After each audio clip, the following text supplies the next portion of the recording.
ओम नमः शिवाय। ओम नमः शिवाय। शिव हरि बच्चों, बोलो श्री कृष्ण भगवान की जय। विष्णु लक्ष्मी की जय। छोटे छे लड्डू गोपाल की जय। राधा कृष्ण की जय। अपने अपने माता पिता की जय। अपने अपने गुरुदेव महाराज की जय। भागवत पुराण की जय। भागवत पुराण में दूसरा अध्याय हिरण्याक्ष के वध और हिरण्याक शिपु द्वारा अपने परिजनों को समझाना। बोलो भागवत पुराण की जय। नारद जी ने कहा, युधिष्ठिर, भगवान ने 12 अवतार लेकर जब दैत्य हिरण्याक्ष को मार डाला तो उनके बड़े भाई हिरण्याक शिपु को बड़ा शोक हुआ और वह क्रोध में भर गया। उसने भरी सभा में अपने साथी और परिजन देतो दुमुद्रा, त्राक्षा, संभवर, सत्यबाहु, हयग्रीवा, नमूची, पाक, इलावा, विप्रवचित, पुलोमा और शकुन आदि के सामने अपने त्रिशूल उठाकर कहा, देतो और दानो, मेरे शत्रुओं ने मेरे भाई हिरण्याक्ष को विष्णु से मरवा दिया है। वह सारा कार्य देवताओं का है। उन्होंने ही विष्णु को बर गलाया है। यद्यपि विष्णु पहले बड़ा शूद्र और निष्पक्ष था। वह देवता और दैत्यों को समान भाव से ही देखा करता था, परंतु अब वह माया से बरहा आदि रूप धारण करके अपने स्वभाव से गिर गया है। जो भी उसकी सेवा करता है, उसकी अनुनय विनय करता है, वह उसी का हो जाता है। उसका चित्त शीतल नहीं है। अब मैं इस त्रिशूल से उसे मार डालूंगा और उसके रक्त से अपने भाई का तर्पण करूंगा, तभी मेरे हृदय को शांति मिलेगी। इन दिनों पृथ्वी पर ब्राह्मण और क्षत्रिय बहुत बढ़ गए हैं। तुम लोग पृथ्वी पर चारों ओर फैल जाओ और जो लोग तपस्या, यज्ञ, ध्यान, व्रत और दान दक्षिणा देने में लगे हैं, उन सभी को तुम लोग मार डालो। उनके मरते ही विष्णु का नाम लेने वाला कोई नहीं बचेगा। देवता लोग भी मर जाएंगे, क्योंकि उन सभी धर्म कर्मों का बीज पुरुष यह विष्णु ही है। दैत्य लोग का तो स्वभाव ही यह होता है कि वह दूसरों को सताकर सुखी होते हैं। हिरण्याक शिपु उनका राजा था। उनकी बात सुनकर सभी दैत्य खुशी से उछलने लगे और अपने राजा की जय बोलने लगे। वह सारी पृथ्वी पर अपने अपने विचित्र अस्त्र शस्त्र लेकर फैल गए और लोगों को मारने लगे। ऋषियों के आश्रम उन्होंने उजाड़ डाले, यज्ञों को विध्वंस कर दिया। बड़े बड़े कस्बे और गांव उन्होंने जला डाले। प्रजा में हाहाकार मच गया। देवता लोग भी इधर उधर जान बचाकर छिप गए। युधिष्ठिर अपने भाई की मृत्यु से हिरण्याक शिपु बड़ा अशांत और दुखी था। उसका देह संस्कार पूरा करके उसने अपने भतीजों शकुनि, संभवर, दृष्टा, भूत, संतापन, विकी, कालनाभ, हरीश, मैश्रु और उत्कवच को सत्तवान दी और उनकी माता रूपा भानु को और अपनी माता दिति को देश काल के अनुसार समझाया। माँ, बहू और प्रिय पुत्र, तुम्हें प्रिय हिरण्यक्ष के लिए किसी प्रकार का भी शोक नहीं करना चाहिए। वह वीर था और उसने वीर गति पाई थी। वीरों के लिए ऐसी मृत्यु प्रशंसनीय होती है। इस संसार में जीव देव देव वर्ष ही एक दूसरे से मिलते हैं और बिछड़ जाते हैं। आत्मा तो नित्य है, अविनाशी है, शुद्र शुद्र है और शरीर से परे है। शरीर मरता है, आत्मा कभी नहीं मरता। उसका स्थूल और सूक्ष्म शरीर से कोई भी संबंध नहीं है। शरीर को ही आत्मा समझ लेना अज्ञान है। जन्म मृत्यु, अनेक प्रकार के शोक, अविवेक, चिंता और ज्ञान की विस्मृति सब का कारण यह अज्ञान ही है। इस विषय में मैं तुम्हें एक प्राचीन प्रसंग सुनाता हूँ। इसमें मृतक व्यक्ति के संबंधियों के साथ यमराज की बातचीत कराई गई है। तुम लोग इसे ध्यान से सुनो। बच्चों, ये हिरण्याक्ष को जिस टाइम विष्णु भगवान ने बराह रूप धारण करके मारे थे और वो लेके आए थे पृथ्वी को ऊपर, तो ये हिरण्याक्ष शिपु द्वारा मतलब कहे बोले कि समझदार बहुत थे, ज्ञानी भी बहुत थे, लेकिन कहते हैं ना कि अंत, हर एक चीज का अंत होता है। ये जय और विजय थे दोनों भाई। ये इसके विष्णु भगवान के दरबारी, जो मतलब मेन गेट में खड़ा होते हैं, क्या बोलते हैं उसको, गार्ड गुड कहते हैं अब तो ये जिस टाइम में ब्रह्मा जी के पुत्र, ये चारों इनके पुत्र जिस टाइम ऋषि गए उनके पास मिलने के वास्ते, भगवान के से मिलने के वास्ते विष्णु भगवान के पास, तो इन्होंने पहचाना नहीं। गलती इनकी भी नहीं थी, पहचाने नहीं, वो अंदर जाने नहीं दिए। तो इन्होंने, जो ऋषि गए थे चारों भाई, इन्होंने श्राप दे दिया कि तुम राक्षस हो मृत्यु लोक में। तो बच्चों, जब ये राक्षस हुए, 100 साल तक तो अदिति ने गर्भ से निकाला ही नहीं था अपने बच्चों को। 100 साल तक गर्भ में रखा था, क्योंकि वो अदिति विष्णु भगवान की भक्तन थी। तो 100 साल तक तो कहते हैं ना, गर्भ में आया हुआ बच्चा तो बच्चे वो तो आएगा ही इस धरती में। तो वो कह रहा है समझदार बहुत था हिरण्याकशिपु। तो वो अब किस्सा सुनाएगा, कथा बताएगा कि अगत्य से शरीर जगह जगह से जख्मी यमराज की बातचीत कराई गई है। तुम लोग इसे ध्यान से सुनो। उसी नाम के देश में एक बड़ा यशस्वी राजा था। उसका नाम सुयज्ञ था। युद्ध में शत्रुओं ने उसे मार डाला।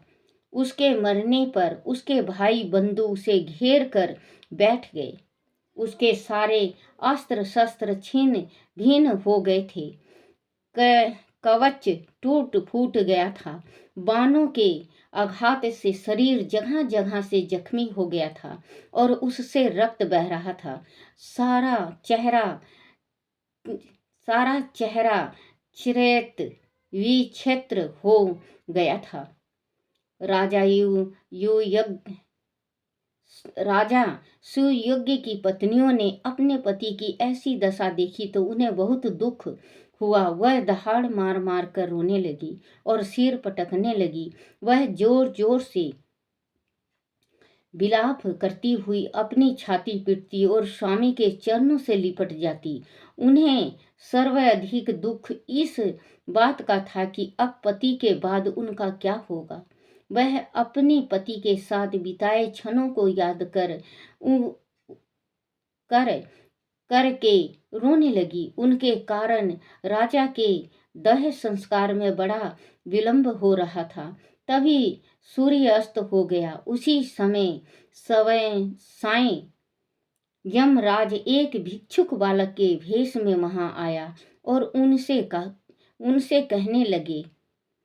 यमराज ने कहा, आप लोग तो बड़े चतुर हैं, रोज ही लोगों का मरना जीना देखते हैं, फिर भी इस प्रकार मूर्खों की तरह विलाप कर रहे हो। यह मनुष्य तो जहां से आया था वहीं चला गया है। आप लोग भी एक न एक दिन यहाँ से चले जाओगे, फिर इस प्रकार शोक क्यों करते हो? आप से अच्छे तो हम ही हैं कि हमारे माँ बाप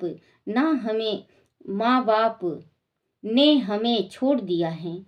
अभी हम बालक ही हैं, हमारे शरीर में पर्याप्त बल भी नहीं है, फिर भी हम कोई चिंता या भय नहीं है। वन के हिंसक पशु शेर, चीते और भेड़िया भी हमसे कुछ नहीं कहते। जिसने गर्भ में हमारी रक्षा की थी वही हमारी रक्षा करता है। वह संसार तो प्रभु का खिलौना मात्र है। वह इसे अपनी इच्छा से बनाता है, इसके साथ खेलता है और तोड़ डालता है।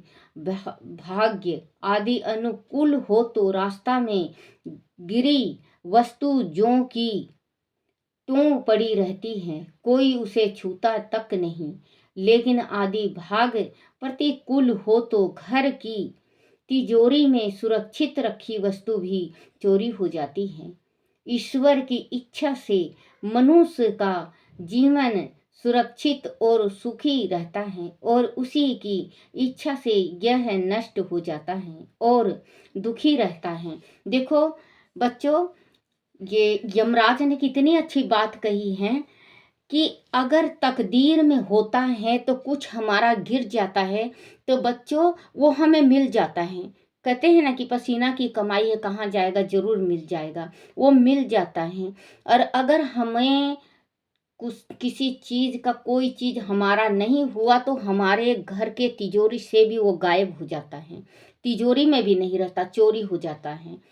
तो बच्चों, ये छोटा सा बच्चा बन के आया है, समझा रहा है ये कि आप लोग मूर्ख के जैसे क्यों बात कर रहे हो। क्योंकि राजा मरा था दोपहर में, रोते रोते शाम हो गया, शाम से रात हो गई। तो भगवान ये भेष बना के आए और कहने लगे कि हम अच्छे हैं, हमें किसी से डर नहीं लगता, ना तो हमें शेर से लगता, ना चीता से लगता, ना हमें सियार से लगता, हमें किसी से डर नहीं लगता। क्योंकि जो गर्भ में रखा है, क्योंकि जो गर्भ है बंद गुफा बच्चों, कहीं से हवा नहीं, खिड़की नहीं, कहीं सांस लेने का जगह नहीं। तो भगवान आप ये सोचो, अगर कभी कभी मैं भी बैठी बैठी सोचती हूँ ये गर्भ में बच्चा जीता कैसे है। आप भी सोचो कि इस गर्भ में बच्चा जीता कैसे है। भगवान के कृपा से। परमात्मा जब गर्भ में, वो बच्चे कह रहे हैं कि जब गर्भ में रक्षा परमात्मा किया है तो वही संसार से भी रक्षा करेगा। कोई किसी के साथ ना आया है ना जाएगा। जिस टाइम आप लोग पैदा लिए थे तो कौन से देश में पैदा लिए थे, और जिस टाइम शादी हुई तो कौन से देश में हुआ। ये आवा जावा है। आज मैं हूँ तो कल आप हो। क्योंकि इस संसार में जो आता है वो एक ना एक दिन जरूर जाता है। देखो श्री राम जी आए, वो भी गए, कृष्ण भगवान आए, वो भी गए, बलि आया, वो भी गया, वामन आया, वो भी गया। क्योंकि जो भी यहाँ आया है वो इस संसार को छोड़ के जाता है। मृत्यु लोक में कह रहे हैं कि ये तो भगवान खिलौना बना के भेजता है। परमात्मा जब तक परमात्मा खिलाता है उसको, जैसे बच्चे खेलते हैं अपने खिलौना से, जी भर जाता है तो कभी टूट जाता है, कभी बाहर निकल जाता है, बाहर फेंक दिया जाता है। तो वही है हमारे साथ कि भगवान ने खिलौना बनाया है, जब तक उनकी इच्छा है, जब तक वो खेलेंगे, और जब उनकी इच्छा भर जाएगी तो खिलौना को तोड़ देंगे, चाहे वो कैसे भी मरे। लेकिन वो कहते हैं ना कि परमात्मा कभी अपना नाम नहीं लेता। अगर मान लो जैसे कि कोई पूरा हो गया, उम्र थोड़ी है, तो हम सब यही कहते हैं, अगर हम वहाँ ले जाते, हम वहाँ ले जाते तो ठीक हो जाता, हम वहाँ ले जा। तो बच्चों, जय नहीं मिलती, क्योंकि भगवान अपने ऊपर भी करके कभी नहीं किसी को ले जाता। जिसकी आयु पूरी हो जाती है उसको परमात्मा के पास जाना पड़ता है, जहाँ से आया है वहाँ जाना पड़ता है। बस उसके साथ में दो चीज होता है, पाप और पुण्य। उसकी सिर पे जो गठरी धरी होती है वो दो चीज का होता है, पुण्य का या पाप का। आप अब ये देखो कि हम भगवान के पास पाप ले जा रहे हैं या पुण्य।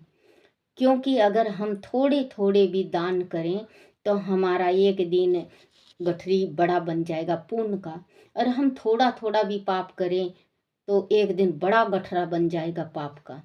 तो पुण्य कमाओ, पाप नहीं। क्योंकि ये शरीर बहुत ही मुश्किल से और बहुत ही दुर्लभ से मिला हुआ है।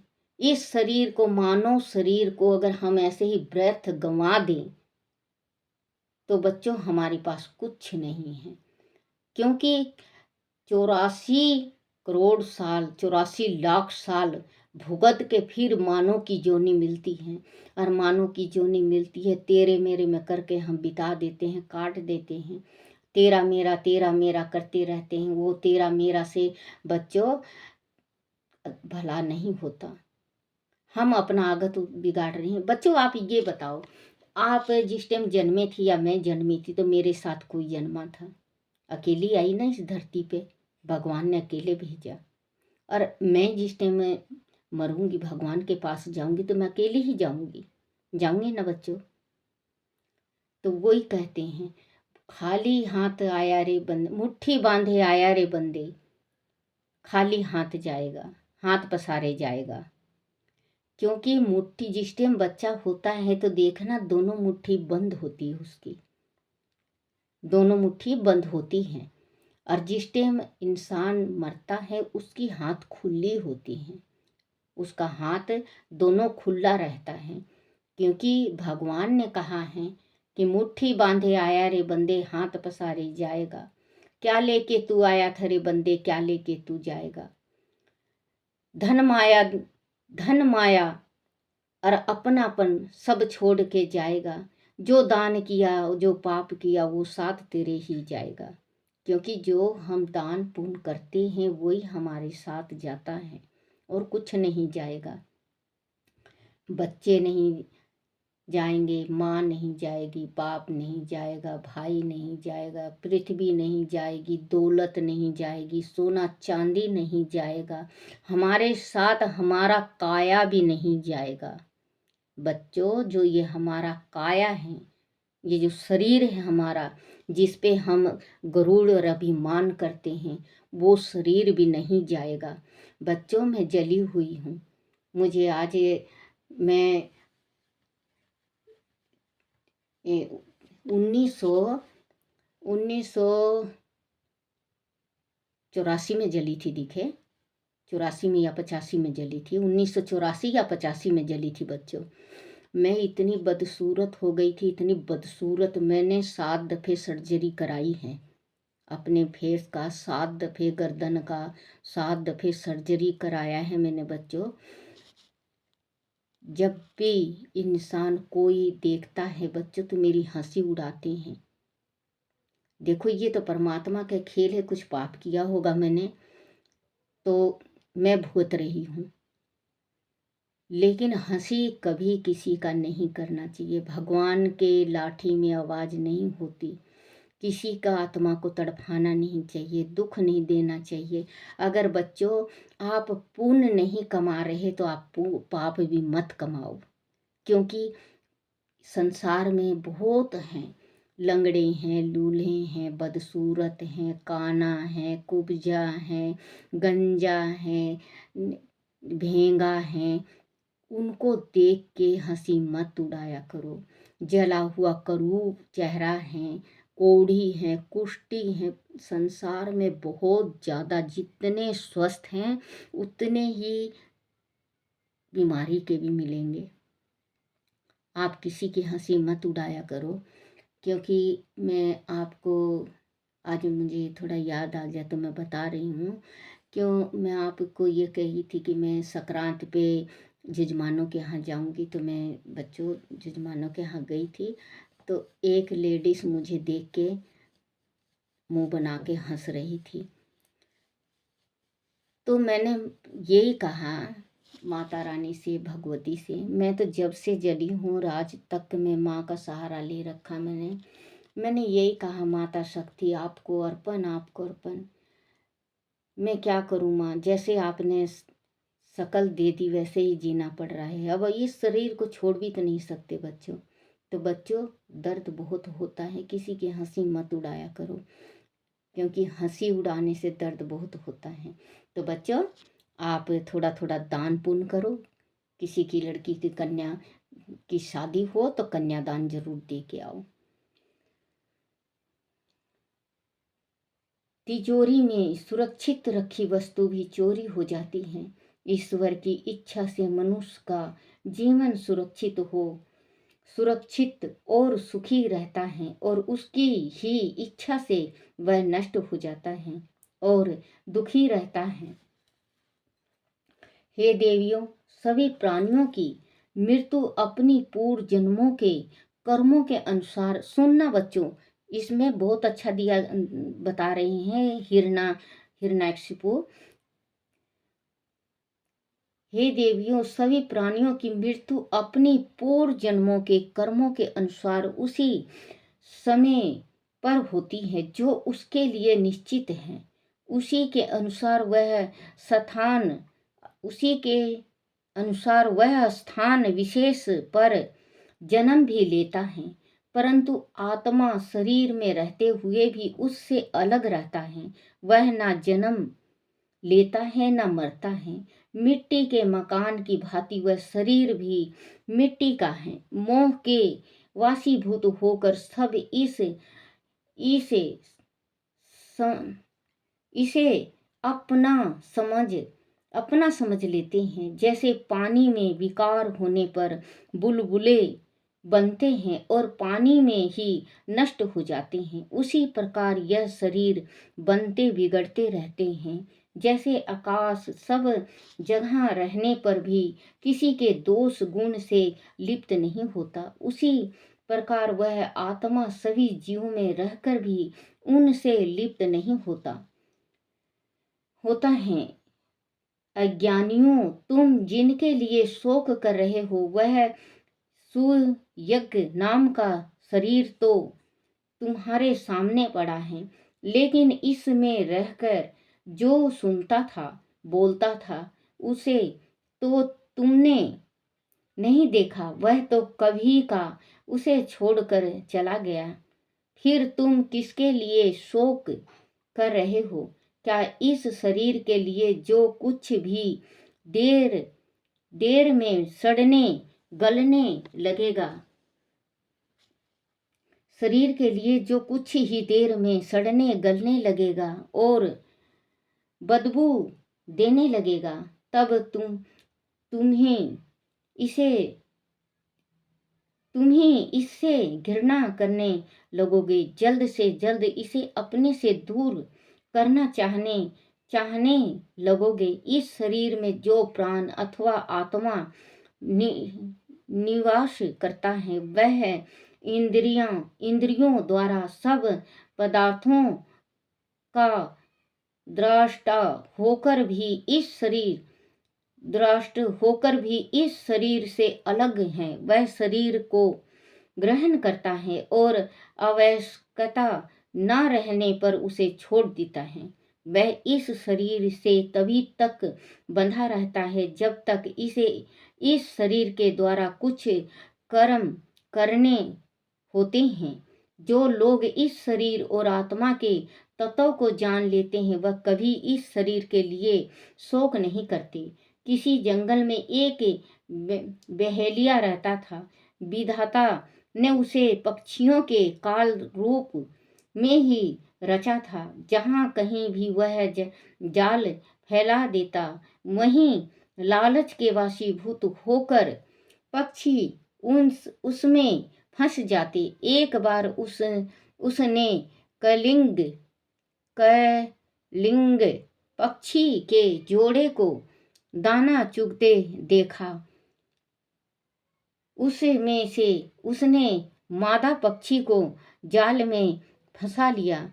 नर पक्षी को अपनी मादा पक्षी को वहां फंसा देखकर बड़ा दुख हुआ। वह उसके लिए विलाप करने लगा। तभी काल की प्रेरणा से पास ही छिपे बहेलिया ने उसे भी बाण मारकर गिरा दिया और वह मर गया। मूर्ख रानियों, तुम किसके लिए विलाप करती हो? तुम्हारी भी यही दशा होने वाली है। तुम्हारे विलाप करने से वह फिर से जीवित तो नहीं हो जाएगा। फिर उन सभी ने मिलकर सुयज्ञ की अंत क्रियाएं की। इस प्रकार तुम लोग को भी हिरण्याक्ष के लिए शोक नहीं करना चाहिए और अपने पराये के भेद को मिटा देना चाहिए। युधिष्ठिर अपनी पुत्र वधू के साथ दिति ने हिरण्याकशिपु की बात सुनकर उसी क्षण पुत्र शोक त्याग दिया और अपना चित्त परमात्मा में लगा दिया। बोलो श्री कृष्ण भगवान की जय। श्री कृष्ण गोविंद हरे मुरारी, हे नाथ नारायण वासुदेवाय, हे नाथ नारायण वासुदेवाय, हे नाथ नारायण वासुदेवाय। श्री कृष्ण गोविंद हरे मुरारी, हे नाथ नारायण वासुदेवाय। बोलो श्री कृष्ण भगवान की जय। अपने अपने गुरुदेव महाराज की जय। छोटे लड्डू गोपाल की जय। चल सखी उस देश में जहाँ कृष्ण का राज, चलो सखी उस देश में जहाँ कृष्ण की राज। निर्भरे दर्शन करें एक पंथ दो काज, सियापति रामचंद्र की जय, महादेव की जय। बोलो भागवत पुराण की जय। बोलो छोटे से लड्डू गोपाल की जय।